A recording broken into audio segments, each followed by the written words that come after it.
Welcome to Fantastic Females, our adventure to finding the mythical island of freedom together. I'm Kalyani. And I'm Rupali. We are your next door finance experts sharing our experiences in the world of money and energetics. Hi everyone, welcome back. We have had an interesting conversation as we usually do in the lead up of our podcast recordings. What often happens is we choose the topic or discussion that speaks to us the most and excites us the most in that moment, as we've realized in the past that we do not need to script it all, we don't need to plan it all, because it's not authentic and it's not why we've started this podcast. Yes. So the topic that we spoke about earlier is people that are stuck in their lives. They don't fully realize that they are, and how to kind of unstuck yourself. But more importantly, do you want to unstuck yourself? Yes. And also for context, Rupali and I are close friends who talk about a lot of other things apart from what we come up with on the podcast. Yes. And a lot of times the podcast episodes are kind of an extension of our other conversations, which are very meaningful, and they kind of form the basis of this. So this is kind of flowing from that conversation. And like Rupali said, we know a lot of people who complain about being stuck or not having the freedom, not having the tools. Being stuck kind of takes care of all of these problems, right? And they carry on talking about it, but then there is no action. And I suppose somewhere we don't relate with that, right? I think the stage we're at the moment, you and I, we've done so much work on ourselves and we continue to do so proactively. Yes. So we are very much aware when we tap it. We're humans. Yes. There are moments where we have emotions that are difficult to control or understand or manage. But I think we've reached a stage where we are lucky enough to identify when we're in that moment and have specific tools that we've gathered along the way to tap out of it, whether it takes an hour, a day, or a week. We work through it basically. We don't put a band-aid on the issue and move on with life, because that band-aid's going to come off at some point. Exactly. And I think the reaction time has been getting smaller and shorter as we've gone on our journey. And also, I mean, I've maybe repeated this 5 times before we started recording, but this can be hard work. It's difficult. It takes a lot of strength, and generally it's the little things, like not wanting to get on the phone with someone you are anticipating a conflict with, or not wanting to fire help who might be doing your head in otherwise. And these are all conflicts that most people would like to avoid. But there's such a cost of not having this conflict and staying in that same zone. And that cost at some point becomes too heavy to kind of keep incurring. Isn't it so interesting that even despite having done this much work on ourselves, it still somehow feels so counterintuitive to want to stay stuck, to remain comfortable? Should we break that down maybe for someone who has not done as much or learned as much about this kind of world of things? Yeah, maybe let's start talking about our own examples that we were also referring to. I mean, we've worked to come to a point where a lot of things in our lives are going really well, and we've manifested this for ourselves. But we still find, Rupali and I both, that there are some niggles that we could tend to focus on. And that might be coming from a place of, finding familiarity in some sort of drama, as I like to call it. Yes. And really that's where it comes from, right? So like our body is so used to always being in this fight or flight mode. That when actually it is calm, your mind kicks in. Exactly. Because it's not familiar with this. It doesn't feel normal. I've seen so many people, and people that are very close to me, that spend a lot of time, effort, and energy to make sure they are busy.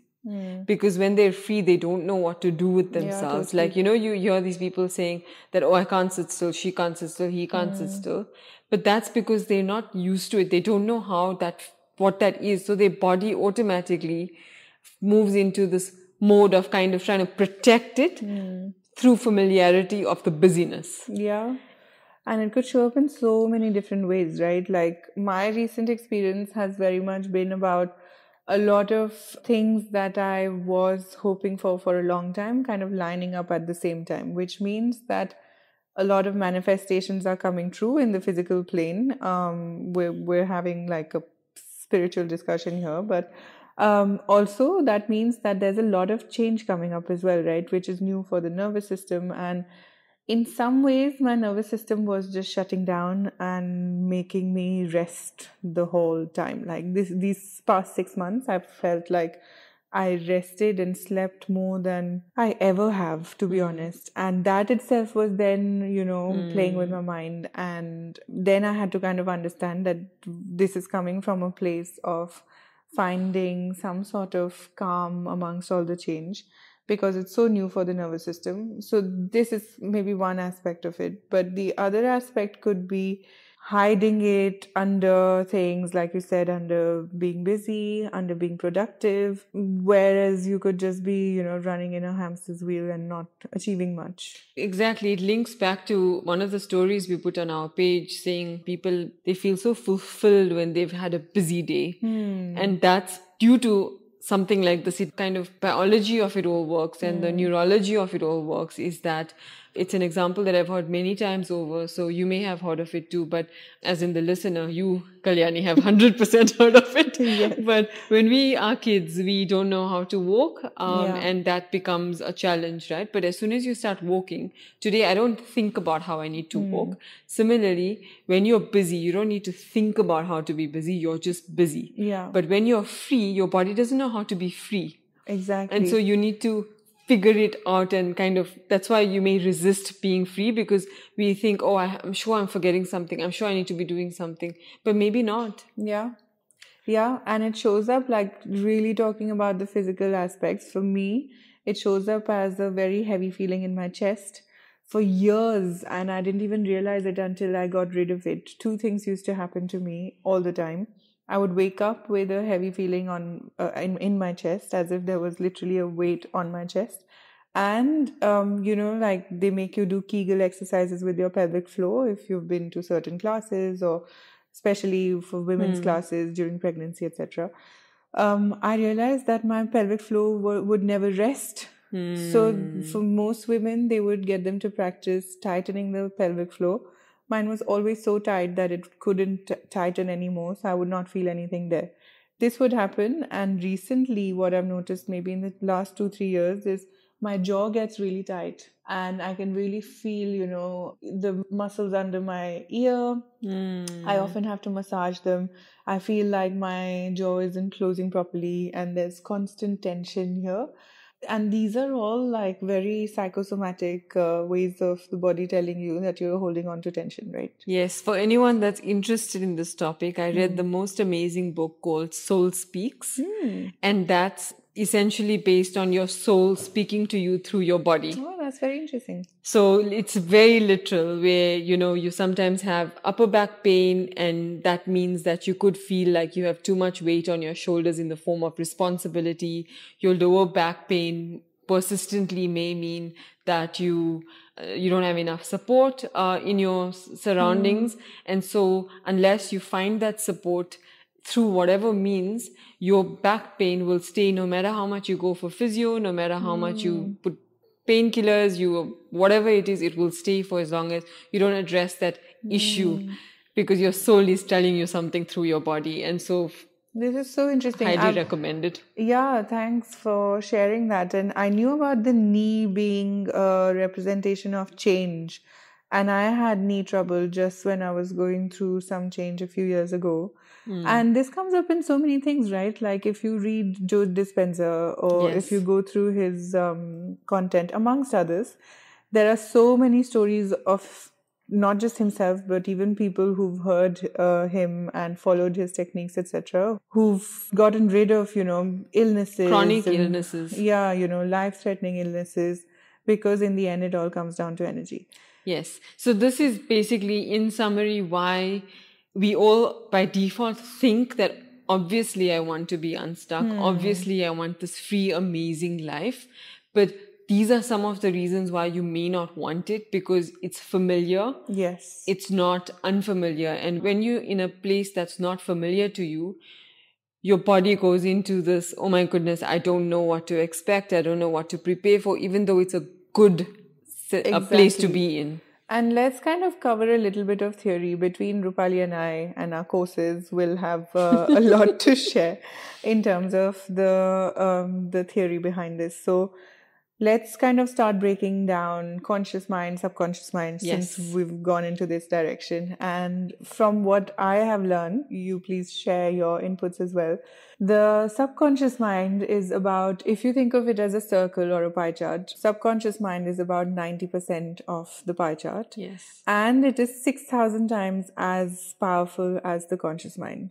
The numbers might be different, but I think you would have 90%, read very 100%, similar, yeah. right? So that itself tells you a lot. And conscious mind is what controls your actions every day. So everything that you think you're doing, quote unquote, is coming literally from your conscious mind. So all your actions, cooking, working, Anything analyzing, day to day, anything that you do for work, which you give so much importance to, is coming from your conscious mind. Which is 10%. Which is 10%. And it is 6,000 times less powerful in causing any change or making things happen as your subconscious mind is. And subconscious, as the name suggests, is running in the background, making things happen for you. Yes. And it has a big role to play in terms of evolution for protecting us as a species. And that's why the main kind of job assigned to it is to keep you safe, right? And keep the species safe for the survive, world. To survival, survive. Yeah, exactly. Survival, literally.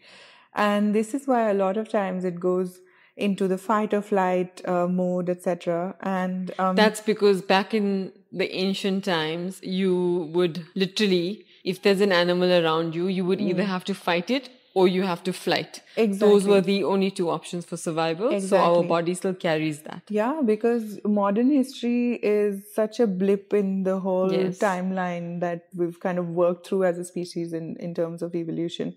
Back to what we were talking about in terms of the subconscious mind is kind of designed and designated the role to keep us surviving. And with that in mind, it sees anything that's familiar as being comfortable.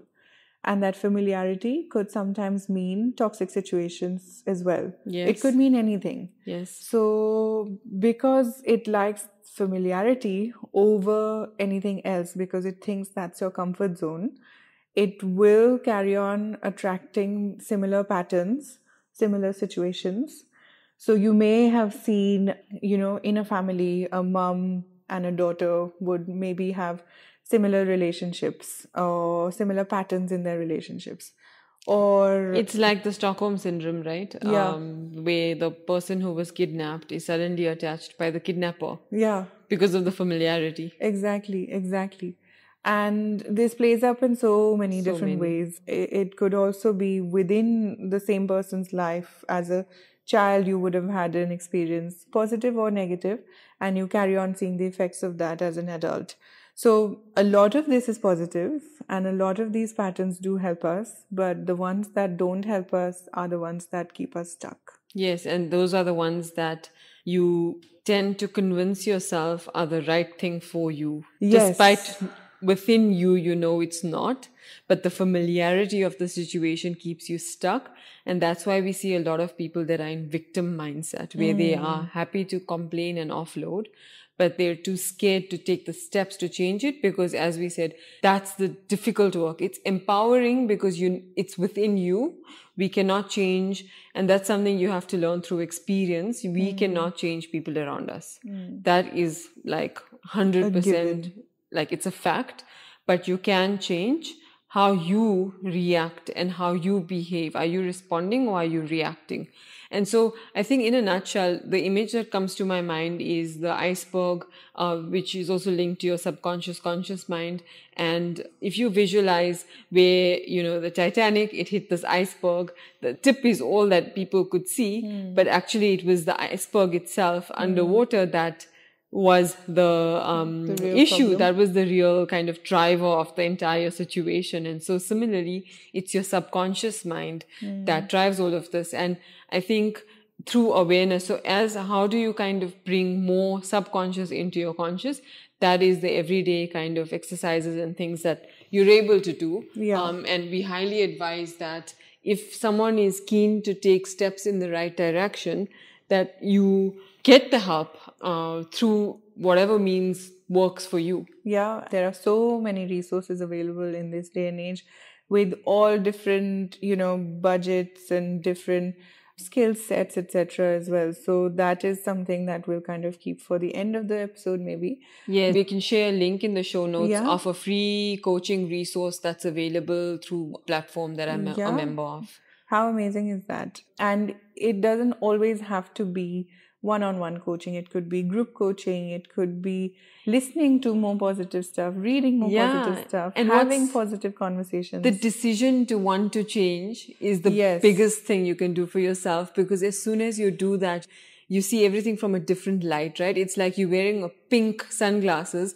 Everything has that shade of pink, but the minute you remove that, everything, you see it for what it is in a way. Exactly. So that decision helps you do that. And then it's a process to kind of change that. But the most liberating thing I'd say is that it's all within. I think something that one of my coaches said that's really stuck with me, and that's always a great reminder, is she said something really simple. She said, this is the real work. And she meant to say in terms of, I was speaking to her about my work at the time and how I was feeling stressed about something or lack of time and how much I wanted to achieve, etc., etc.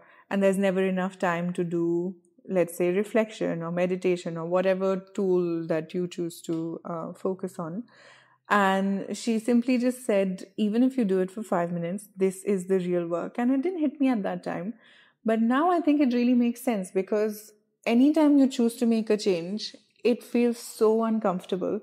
Like you can literally feel it in your body. My reaction normally is I get a bad stomach, like an upset stomach, which really makes sense because, your lower 3 chakras, if you want to go there, then they kind of govern your physical reality. So any changes that you make reflect on those energy centers. And so for me, it's a very physical reaction. And biologically, your body is entering fight or flight mode. When you're in that mode, all your blood rushes to your limbs because you're meant to fight or flight. Yes. And for both of those things, your limbs need to be strong and need the energy and power. So when that happens, naturally your stomach area lacks the blood and the nutrition, the nourishment. And if you're constantly living in fight or flight mode, you're not taking care of the base of your body, your system, basically. And that results often in people with, tummy issues, your gut issues, kidney stones, IBS, all of that is linked to emotional issues. And so that's just something that, based on what we've learned, we wanted to share. But what I wanted to come back to was, how do you identify if you're feeling stuck? How do you kind of know whether you're stuck or not? That's a good place to start, because most people don't even realize it. Exactly. So the easy kind of check is, how do you feel in your body? Do you feel slow, lazy? Do you feel lackluster? Do you feel a lack of motivation, a lack of direction? Do you feel persistent dissatisfaction? Do you feel like you're finding issues with everything in your life? Complaining, blaming constantly without really the intention of doing anything about it? Do you feel lack of clarity? Do you feel trapped within your body or mentally? Procrastination? All of that kind of points to you being stuck. Yeah, definitely. Now the next thing you need to do is understand and make a decision. Are you okay with that? If you're okay with that, that's great. Go for it. Right? If you're okay with that, perfect. You do you. But if you're not okay with that, then make a decision to change that. Yes. Which is where the hard work starts, and what my coach was referring to in terms of being the real work. And it could be uncomfortable in so many different ways, physically, emotionally, definitely. A lot of it is uncomfortable. But for me, it's 100% worth going through this discomfort versus staying in that stuck energy or feeling helpless, which is so much worse. Yeah, completely. I think we are both so aligned in that, because we do a lot of work on ourselves to understand where we're at, what we're doing. We are seeing things playing out a certain way due to the work that we've done, which is quite amazing, actually. So I highly encourage people to take their power back. It's in your hands. If Yeah. you don't want to change it, fine. Yeah. But don't complain. Yeah. Is my mindset. Yeah, 100%. I agree. And if you complain, that's fine too. But Yeah. then you're just going to stay stuck. Yeah, then just make your peace with that. And I think something that I would like to quickly mention is also when you have done a lot of work, you could have a tendency of seeing everything from that lens, of being the overcoached person who's always finding problems in themselves as well. So what helps me with that is just simply mindfulness and acceptance, because that then talks about accepting things as they are. And I think since a lot of us are rational human beings who've been through education systems and Yeah. stuff, it's so natural for us to sit and analyze every small thing. Yeah. But it's Find never logic. about, but anything anyone else's does, which is normally the trigger for, stuff to come up within us. Let's say if you've had a disagreement with a friend or something, it's never about you. It's about them. Yeah. So if you're able to make peace with why it's getting to you, just as a simple example, trust us, the energies start changing and the person behaves differently. And we've seen so many examples of this playing out in our lives. It may not sound very dramatic if we're telling you stories, but they were really dramatic changes for us in situations that we didn't see any solution to, but they just figured themselves out because we changed our own energy. I read this in Untethered Soul and it just stuck with me ever since. It's an example of what kind of highlights what's within you drives your emotions more so than what's outside of you in terms of people or situations. And the example is very simple. Let's say it's a guy, you're a guy. You've dated this girl years ago. Okay. She had this red car when you were dating.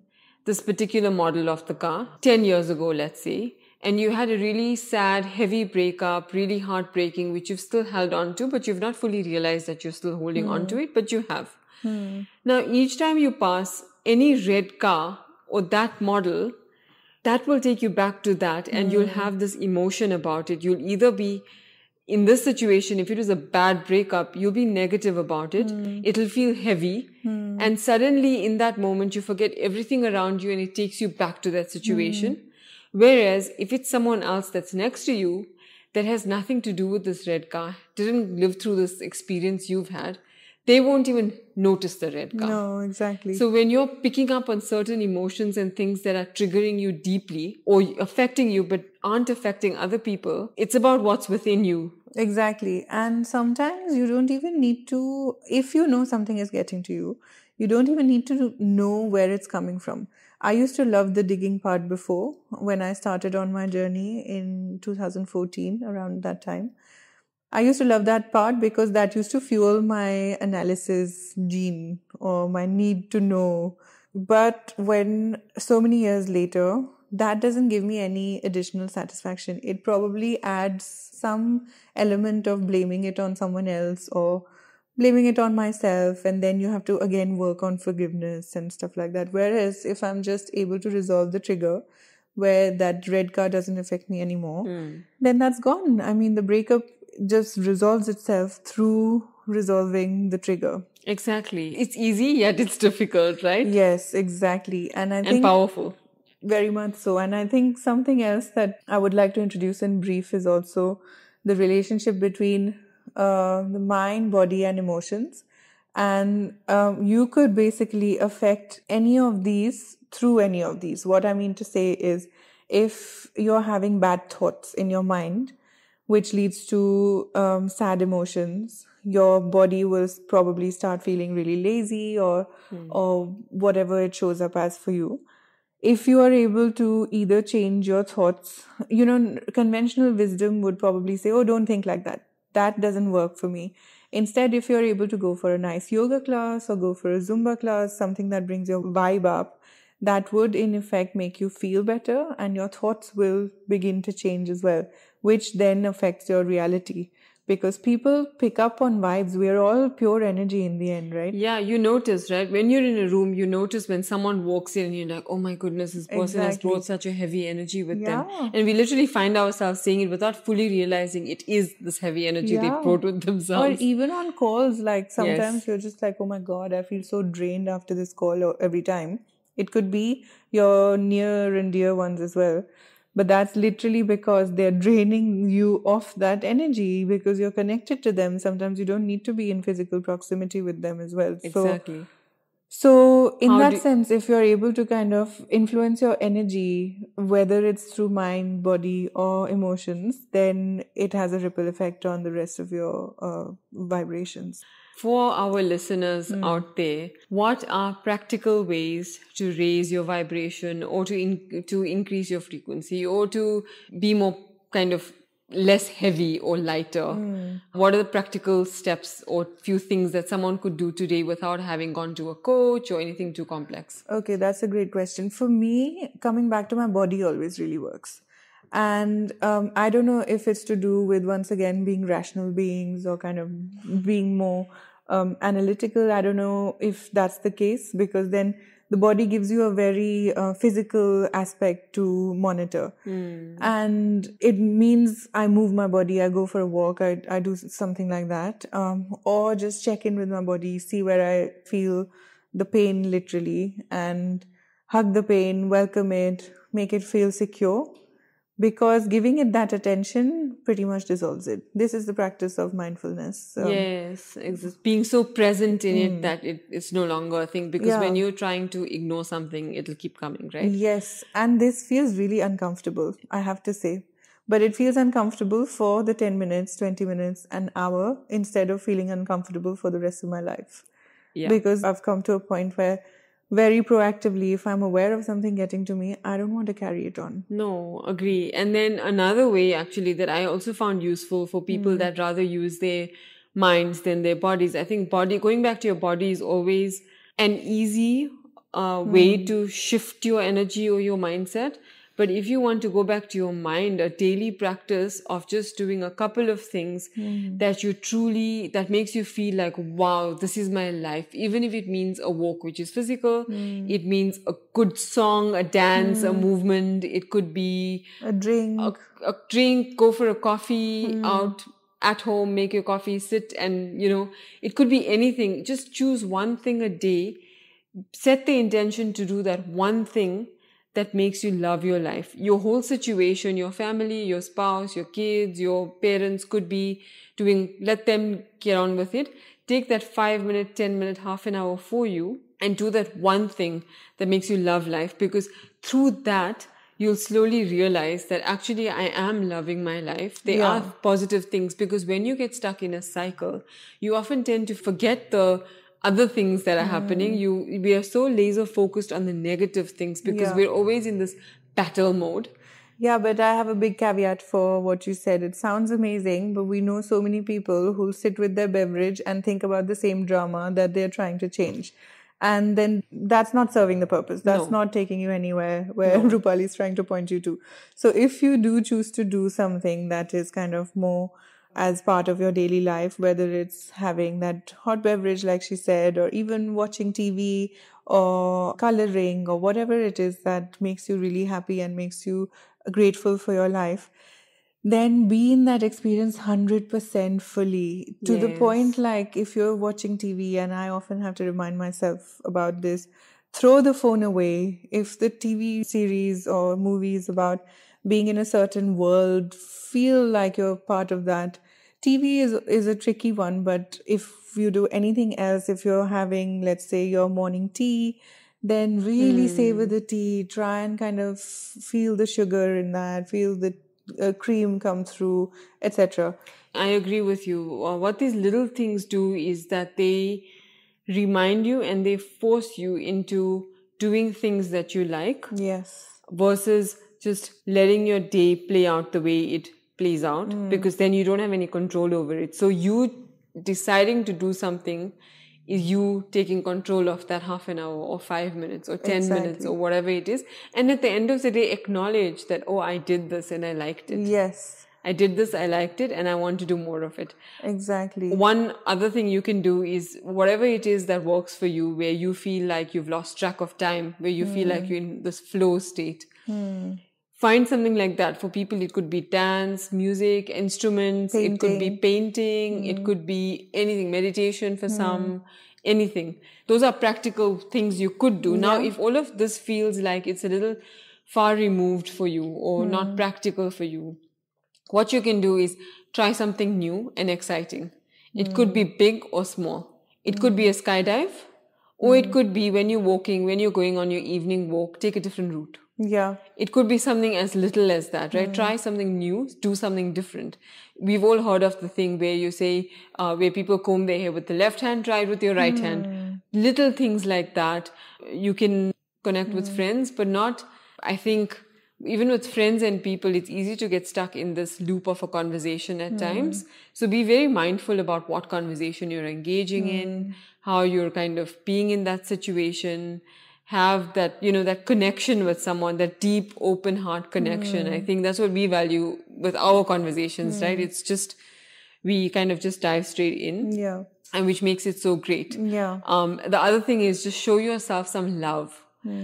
Even if it means you might have heard of it online on TED Talks, the high five in the mirror every morning, a little sticky on your mirror saying, I love Affirmations, you. yeah. Affirmations, any form that shows you that you love you is very, very important, because unless you value yourself and you love yourself, it's not going to show up in your reality in the way you like it to. You can convince yourself that it has, but whether it has or not. Yeah. There's a very interesting book that was recommended by someone I saw at Prana House, actually, which is called The Secret Life of Water. And that talks about the effect of words on water, on a very physical level, photographed with a microscope or something. And we're literally 70% water. So Words the are ball is in powerful. our court, basically. After this amazing conversation, I think we're kind of leaving you with feeling empowered and equipped with a lot of tools that you can choose to exercise and choose to see if you want to let go of the red car or not. Yes, I'd just like to add that it's easy to stay in your situation. It's easy to move out of it. It's your choice altogether. No one's a victim. And so I encourage you to take steps that take you to a better life, better future. Yeah. And if there's any thoughts, concerns, anything that you have that you'd like to share with us or like us to address, then do, reach out on our social media. Kalyani and I are very open with that. We are engaged on Instagram and our social media channels. So please reach out with your questions, thoughts, and ideas. Yes, for sure. We'll be back next week. So please share this podcast, leave your reviews, your comments to support us on our journey. We are so passionate about making your lives more abundant with this information. None of the information provided is financial advice, and Fantastic Females is not a financial advisor. The information provided is educational only. It is general in nature and does not take into account your personal circumstances. Please use your own due diligence before making any financial or investment decisions.